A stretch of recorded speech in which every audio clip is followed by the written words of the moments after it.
Hello बच्चों, स्वागत है आप सभी का हमारे अपने YouTube चैनल करखी एजुकेशनल हब पर।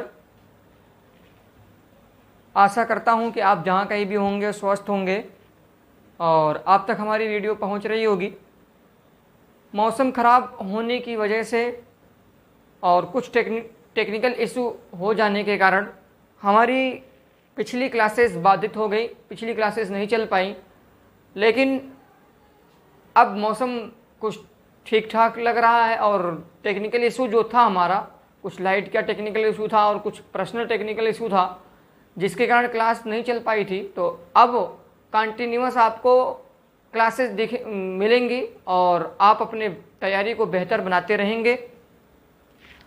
तो चलिए शुरू करते हैं हम अपने क्लास को और देखते हैं कि हमने पिछले लेक्चर में क्या पढ़ा था और हमें इस लेक्चर में क्या पढ़ना है। तो कल पिछली कक्षा में हमने क्या पढ़ा? Sign convention. देखिए, साइन कन्वेंशन एक ऐसी टॉपिक है जो अगर आप नहीं सीखेंगे, अगर आप इस टॉपिक को नहीं सीखेंगे तो ये समझिए कि ना तो आप न्यूमेरिकल लगा सकेंगे और ना ही आप कोई ऐसा साइन कन्वेंशन का इस्तेमाल कर सकेंगे जिसमें आपको न्यूमेरिकल या कोई फार्मूला डेरिवेशन के लिए दिया जाए तो आप उसको अच्छे तरीके से कर सकें। तो साइन कन्वेंशन आपके लिए इम्पोर्टेंट है, ये आप ज़रूर सीखें। वो इस चैनल से सीखें, किसी दूसरे चैनल से सीखें, कहीं भी सीखें, लेकिन साइन कन्वेंशन ज़रूर सीखें क्योंकि साइन कन्वेंशन एक इम्पोर्टेंट टॉपिक है। चिन्ह परिपाठी एक इम्पोर्टेंट टॉपिक है। उसके बाद एक और उसमें बताया गया था image formation by concave lens. बहुत ज़्यादा इंपॉर्टेंट नहीं है लेकिन फिर भी आपके जानकारी के लिए होना चाहिए कि इमेज फॉर्मेशन कैसे होता है साइन कन्वेंशन इसमें कॉनकेव लेंस में। पिछले में हमने कॉन्वेक्स बताया था और रूल्स बताया था कि कैसे हम इमेज फॉर्मेशन करते हैं। चलिए आज का देखते हैं, आज का टारगेट क्या है। तो आज की कक्षा में हमको क्या पढ़ना है? Relation between UV and F for spherical lens. देखिए, अगर आपके सिलेबस के हिसाब से देखा जाए, according to your syllabus class 10th standard, तो इसका डेरिवेशन आपके सिलेबस में नहीं है और अगर किसी बुक में दिया है तो उसमें साफ लिखा हुआ है कि यह डेरिवेशन पाठ्यक्रम के यानी सिलेबस के अकॉर्डिंग नहीं है। ये विशेष जानकारी है आपके लिए कि आपको जो है अगर डेरिवेशन सीखना है, जानना है, तो ये विशेष जानकारी आपके लिए। मैं आपको डेरिवेशन बताऊंगा पूरा एक करके, ठीक है।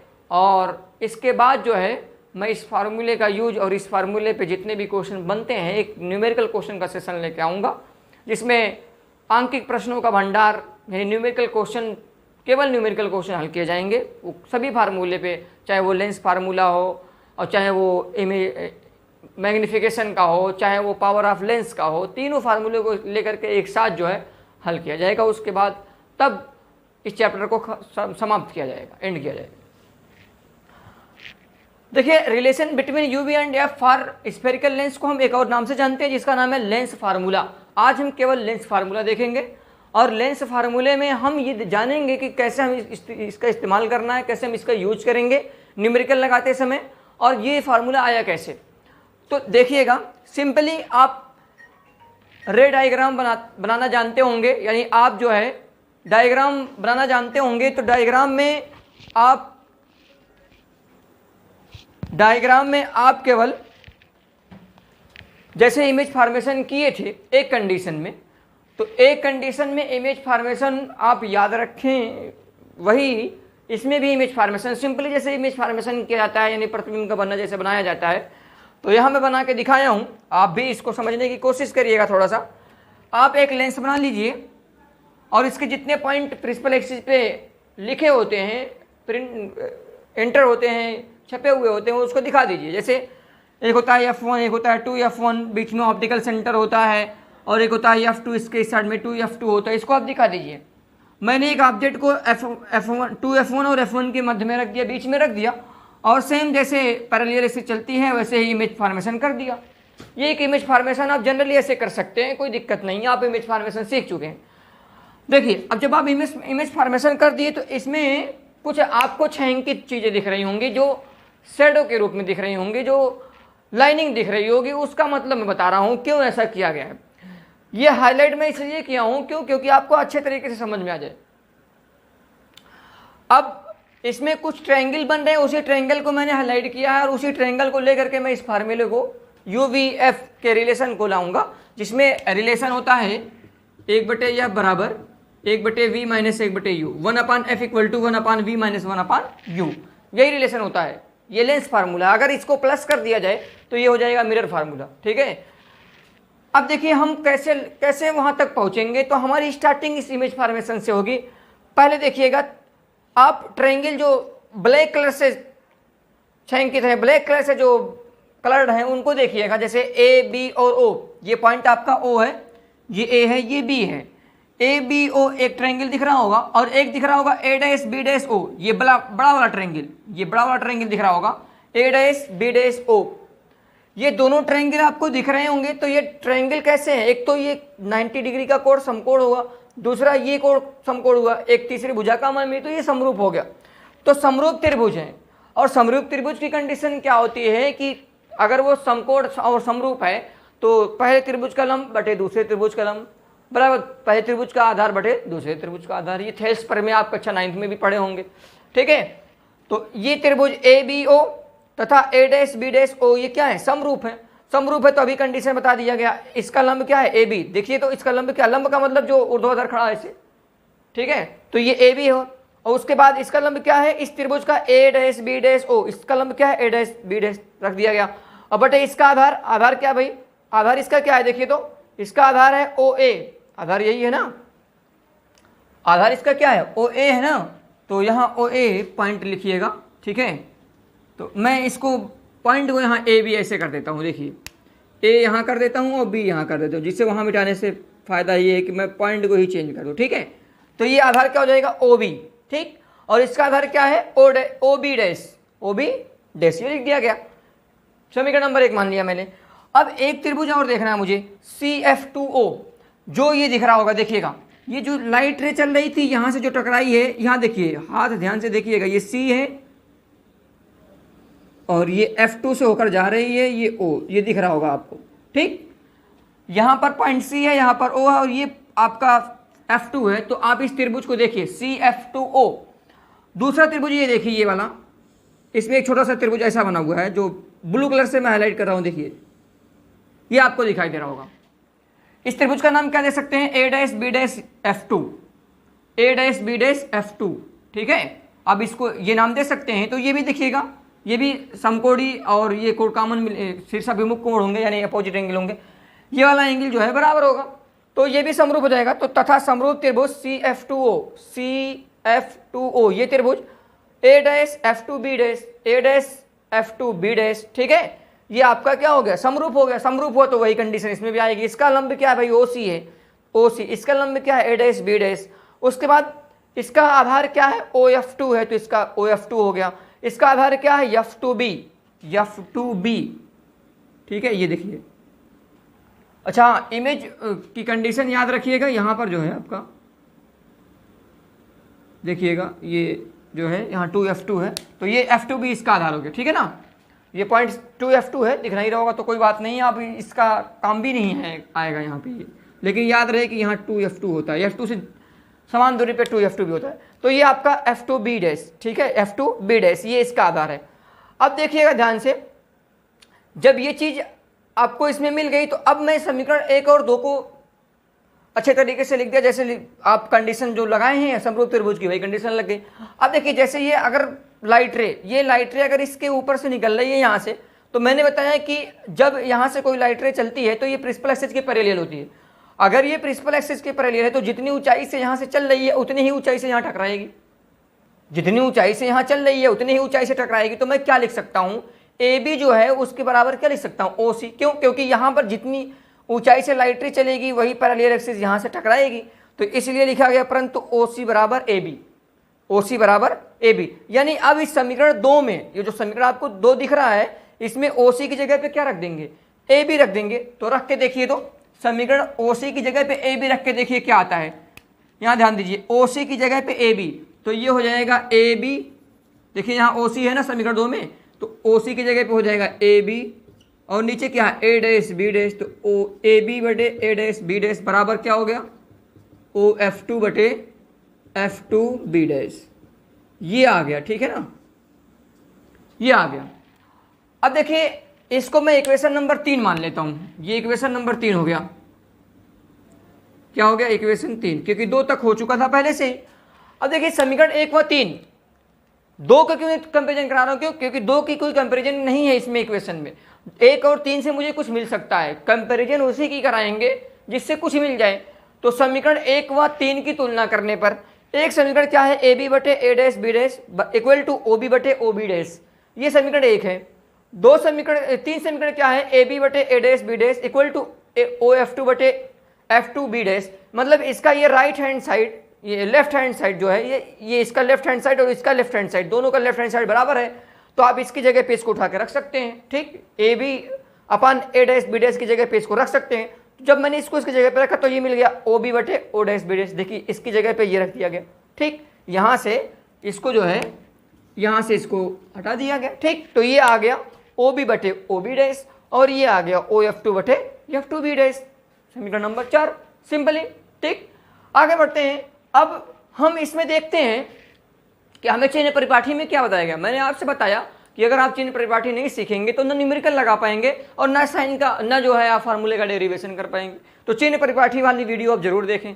पिछली वीडियो चिन्ह परिपाठी की है, पिछली वीडियो साइन कन्वेंशन की है। आप साइन कन्वेंशन वीडियो को जरूर देखिए। जब तक आप साइन कन्वेंशन की वीडियो को नहीं देखेंगे तब तक आपको ये फार्मूला समझ में नहीं आएगा और ना ही आप न्यूमेरिकल लगा पाएंगे। आप साइन कन्वेंशन सीख करके आइए, उसके बाद इसको देखिए। ठीक है, तो देखिएगा अब चिन्ह परिपाठी का प्रयोग करता हूं मैं। तो चिन्ह परिपाठी का प्रयोग करने पर मैंने ओबी को देखा कि ओबी है क्या। तो ओबी जो है वो ऑप्टिकल सेंटर से ऑब्जेक्ट तक की डिस्टेंस है, यानी लेंस के प्रकाशिक केंद्र से वस्तु की दूरी है। और लेंस के प्रकाशिक केंद्र से वस्तु की दूरी को क्या लिखते हैं? यू लिखते हैं। और इस साइड में है तो इस साइड की दूरी क्या होगी? नेगेटिव, इसलिए मैंने लिख दिया माइनस यू। ठीक है, तो इसका मतलब ऑप्टिकल सेंटर से ओबी, ये जो है ओबी ये मिला जो आपको, वो क्या मिला है? Distance of object, distance of object. और ये नेगेटिव होगी, क्यों? क्योंकि ये लेफ्ट साइड में है, लेफ्ट साइड की डिस्टेंस नेगेटिव होगी, राइट साइड की डिस्टेंस क्या होगी? पॉजिटिव। ये साइन कन्वेंशन में आपको बताएगा। ठीक, तो यहां रख दिया गया ओबी इक्वल टू माइनस यू। आगे बढ़ते हैं, यहाँ ओबी डैश क्या है? तो ओबी डैश देख रहे होंगे आप, यहाँ इमेज बी डैश पे इमेज बना है और ओ से मापा जा रहा है। तो ये ऑप्टिकल सेंटर और ये बी डैश, तो ये क्या हो जाएगी? इमेज डिस्टेंस हो जाएगी, यानी प्रतिबिंब की दूरी हो जाएगी। लेकिन इस साइड की है तो क्या हो जाएगी? पॉजिटिव। तो यहाँ इसलिए लिखा गया O B dash equal to plus V, ये प्लस वी लिखा हुआ है। ठीक है, पॉजिटिव नहीं लिखा हुआ, प्लस वी। ठीक है, उसके बाद आगे बढ़ता हूं। तो ओ एफ टू क्या है? तो मैं जो है आपको जब डेफिनेशन से रिलेटेड टू लेंस बता रहा था तो मैं ये आपको बताया था कि इसमें जो है फोकल लेंथ वाली डिफिनेशन इंपॉर्टेंट है, फोकल लेंथ वाली डिफिनेशन इंपॉर्टेंट है। और फोकल लेंथ वाली डिफिनेशन अगर आप पढ़े होंगे तो बताया गया होगा कि ऑप्टिकल से किसी भी लेंस के ऑप्टिकल सेंटर और उसके सेकंड फोकस तक की जो डिस्टेंस होती है उसको क्या बोलते हैं? फोकल लेंथ बोलते हैं। उसको क्या बोलते हैं? Focal length. तो यहाँ देखिए, ये ऑप्टिकल सेंटर, इसका सेकंड फोकस, ऑप्टिकल सेंटर और सेकंड फोकस तक की डिस्टेंस क्या कहलाएगी? ऑप्टिकल सेंटर और सेकंड फोकस तक की डिस्टेंस फोकल लेंथ कहलाएगी। और फोकल लेंथ को जो है एफ से लिखते हैं, तो इसलिए यहां लिखा गया। और इस तरफ की डिस्टेंस है तो पॉजिटिव, इसलिए लिखा गया O F T equal to क्या? Plus F. अब एक पॉइंट बचा हुआ एफ टू बी डैश। तो एफ टू बी डैश ये कहां भाई? F two B dash.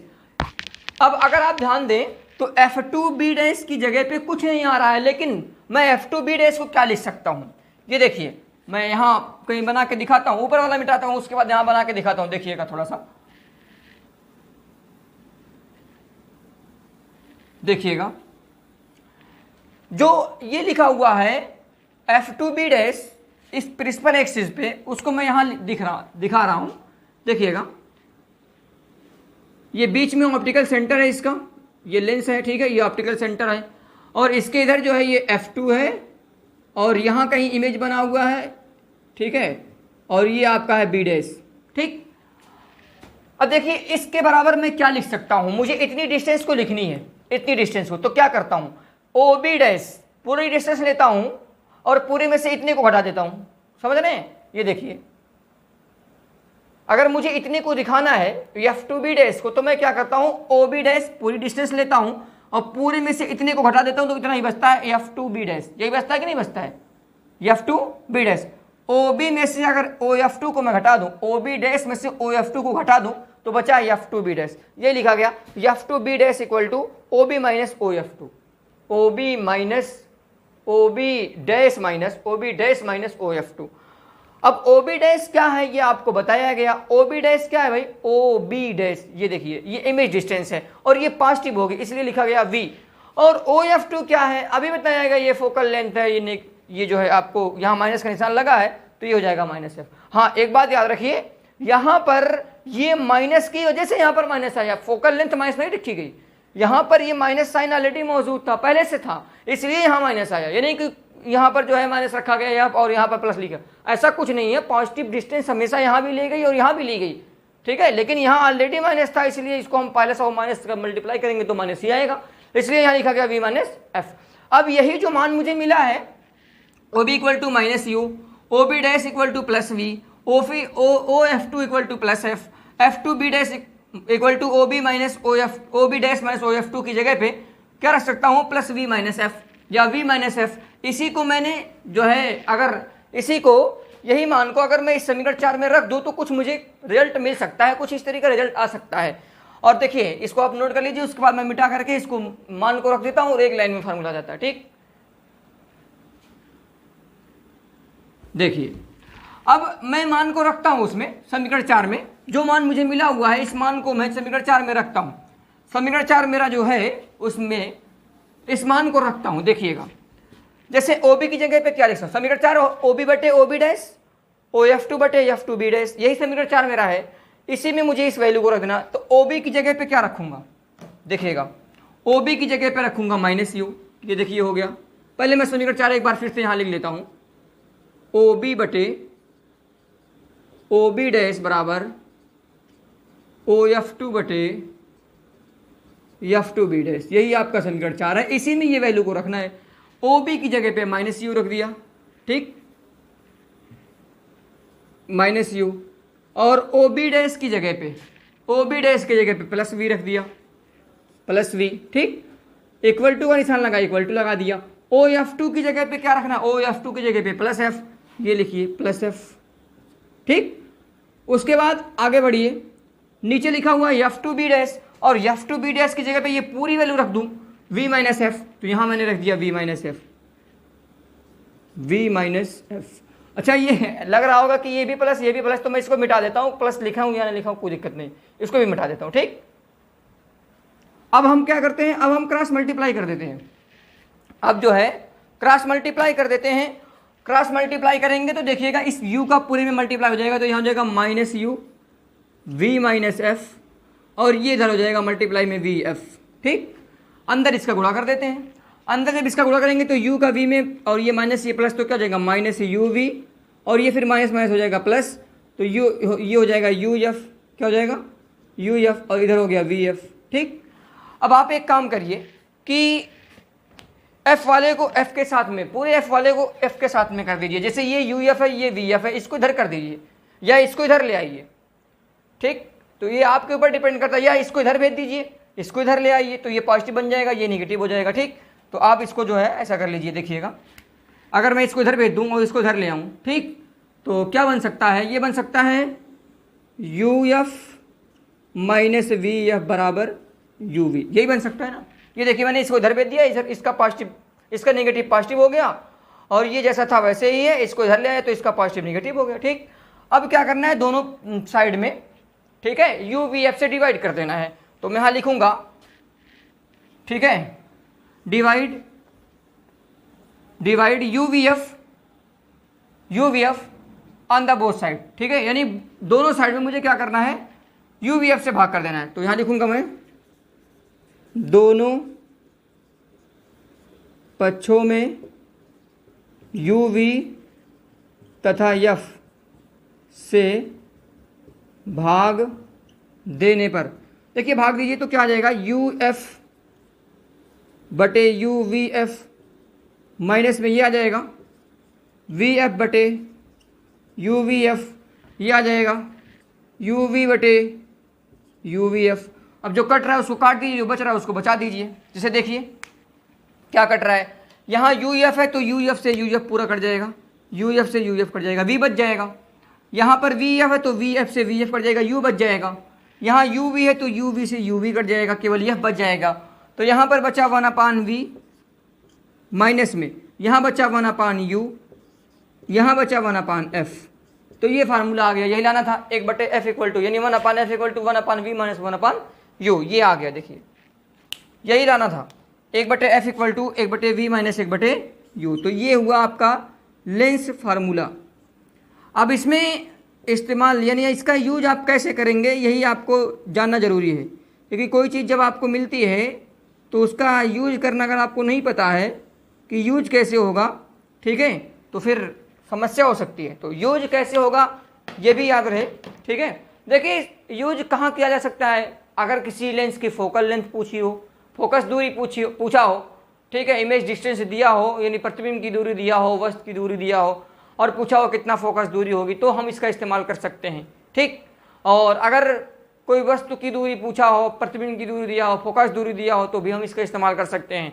और अगर किसी इमेज डिस्टेंस को दिया यानी प्रतिबिंब की दूरी को नहीं दिया है, उसको पूछा है, वस्तु की दूरी दिया है, फोकस दूरी दिया है, तो हम इसका इस्तेमाल कर सकते हैं। मतलब ये है कि इसमें से दो वैल्यू देगा, दो वैल्यू इसमें से देगा, एक वैल्यू आपसे पूछ सकता है, दो वैल्यू इसमें से देगा और एक वैल्यू आपसे पूछ सकता है। चाहे यू दे दे, वी एफ पूछ ले, चाहे जो है वी दे दे, यू एफ पूछ ले, ठीक है, वी यू दे दे, एफ पूछ ले, कुछ भी पूछ सकता है। मतलब दो देगा और एक आपसे फाइंड आउट कराएगा, एक आपसे निकलवाएगा, कहेगा इसका मान क्या होगा, ठीक। तो हम इसके पहले भी लेक्चर में आपको बताए हैं कि मतलब मिरर वाले में जब आपको मैं 1/f बराबर 1/v प्लस 1/u, इसी की जगह पे प्लस कर दीजिए तो मिरर हो जाएगा। मैं जब उसका न्यूमेरिकल लगवा रहा था तो मैं आपसे कहा था कि आप जो है साइन उसी का रखेंगे जिसकी वैल्यू आपको पता रहेगी। ये नहीं कि मुझे वैल्यू पता ही नहीं है उसके साइन को पहले से रख दूं। जैसे मैंने कह दिया कि एक लेंस की, एक उत्तल लेंस उसकी फोकस दूरी 25 सेंटीमीटर, 25 सेंटीमीटर। तो अब मुझे पता चल गया कि उत्तल लेंस यानी कॉन्वेक्स लेंस की फोकस दूरी 25 दिया, फिर फोकल लेंथ 25 दिया है। तो मैं पहले जानूं कि वो पॉजिटिव होता है कि नेगेटिव होता है, उसके बाद उसके साइन को इस्तेमाल कर दूं। मुझे पता है तो मैं कर दूंगा, अगर नहीं पता है कि नहीं पूछ लिया है कि फोकस दूरी कितनी होगी और मैंने पहले से उसको माइनस लिख दिया या प्लस लिख दिया, तो फिर आपके कैलकुलेशन में गड़बड़ी आ सकती है। तो आप केवल उसके साइन को रखिएगा जिस साइन का जिस चीज की वैल्यू आपको पता रहेगी। जैसे वी की वैल्यू पता है तो उसके साइन को रख दीजिए, यू की वैल्यू पता है तो उसके साइन को रख दीजिए। लेकिन वी यू एफ अगर आपको दिया है कुछ, उसमें से दोनों में से एक दिया है, दोनों दिया है, एक पूछा है, तो आप वैल्यू रख करके उसके न्यूमेरिकल को अच्छे तरीके से हल कर सकते हो, उसमें कोई दिक्कत होने वाली नहीं है, ठीक है। तो ये था आपका लेंस फार्मूला। और लेंस फार्मूले में आप ये सीख गए कि लेंस फार्मूला कहाँ से आता है और क्या फार्मूला है इसमें, ठीक। तो आशा करता हूँ कि आपको ये चीज़ें समझ में आई होंगी। और अगर कोई प्रॉब्लम किसी को होती है तो आप बेफिक्र होकर के कमेंट बॉक्स में कमेंट कर सकते हैं कि फला चीज़ें हमको समझ में नहीं आई है। तो जहाँ तक पॉसिबल होगा आपके जो है डाउट को सॉल्व किया जाएगा और उसको आपको अंडरस्टैंड किया जाएगा, आपको अंडरस्टैंड करने की कोशिश की जाएगी, ठीक है। नहीं, जब तक आप अंडरस्टैंड नहीं होंगे तब तक आपको बताया जाएगा, ठीक। बाकी आपके ये सिलेबस में नहीं है, मैं ये नहीं कह रहा हूँ आप इसके डेरिवेशन को रटिए या इसके डेरिवेशन को करिए, रटने की बात ये अलग है। मैं ये नहीं कह रहा हूँ कि आप इसके डेरिवेशन को बार बार प्रैक्टिस करिए, नहीं, इसके डेरिवेशन को आपकी प्रैक्टिस करने की जरूरत नहीं है। कक्षा 10 वालों की बात है, कक्षा 10 वालों से कह रहा हूँ, ठीक। इंटरमीडिएट में है तो इसके डेरिवेशन को भी आप जरूर जानें, क्योंकि डेरिवेशन चाहे हाई स्कूल में करिए या इंटर में करिए, नियम यही लगना है, ठीक। हाँ, हो सकता है दूसरे तरीके से, मैं और भी एक तरीका है उससे भी डेरिवेशन किया जा सकता है, एक दो तरीका उससे भी किया जा सकता है। तो फिलहाल मेरा क्लास था क्लास 10th, इंटरमीडिएट नहीं था कि भाई इंटरमीडिएट है कुछ भी बता करके, ठीक है, उसमें आगे बढ़ जाया जाए और उसको एडवांस लेवल पे जा करके उसका फार्मूले का डेरिवेशन करा दिया जाए, ऐसा कुछ नहीं। क्लास 10th है, आप समरूप त्रिभुज जानते हैं, समरूप त्रिभुज की कंडीशन को लेकर के इसको हम अच्छे से हल कर सकते हैं, कोई दिक्कत नहीं होगी। तो लेवल आपका जो है उसी हिसाब से आपको डेरिवेशन बताया जाए, यही सबसे बेहतर है, ठीक है। अब मैं इस क्लास को यहीं पे समाप्त करता हूँ। अगले लेक्चर में मिलूंगा मैं आपसे, जिसमें आपको बताऊंगा मैग्नीफिकेशन क्या होता है और मैग्नीफिकेशन के फार्मूले बताऊंगा। मैग्नीफिकेशन का फार्मूला आएगा, पहले मैग्नीफिकेशन होता है क्या उसको बताऊंगा, मैग्नीफिकेशन का फार्मूला बताऊंगा, पावर ऑफ लेंस बताऊंगा। तो ये टॉपिक आपका कंप्लीट हो जाएगा, ये चैप्टर आपका कंप्लीट हो जाएगा। उसके बाद एक सेशन चलेगा न्यूमेरिकल, तो मैक्सिमम 2 लेक्चर और अपलोड होंगे, उसके बाद ये लेसन आपका ख़त्म हो जाएगा। ये लेसन जैसे ही ख़त्म हुआ वैसे नया लेसन आपका प्रिज्म है, या पहले ह्यूमन आई पढ़ा दूंगा, उसके बाद तब फिर प्रिज्म पढ़ाऊँगा। ठीक है, ह्यूमन आई पढ़ने के बाद जब आप प्रिज्म पढ़ेंगे तो थोड़ा सा आपको भी मतलब सूटेबल बढ़िया होगा, अच्छा होगा। वैसे कोई दिक्कत नहीं है, आप पहले प्रिज्म भी पढ़ सकते हैं, उसके बाद ह्यूमन आई पढ़ सकते हैं, क्योंकि कोई रिलेशन नहीं है, लेकिन रिफ्लेक्शन और रिफ्रैक्शन का रिलेशन उसमें मिलेगा। ठीक है, ह्यूमन आई में। तो आप तब तक के लिए अपना ख्याल रखें और अपने नोट्स को बनाते रहें और रिवीजन करते रहें।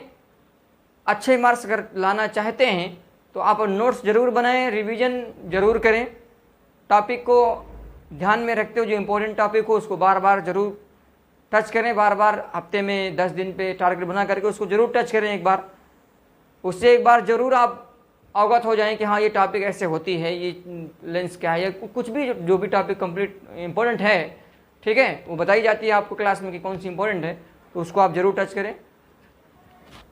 थैंक यू, धन्यवाद।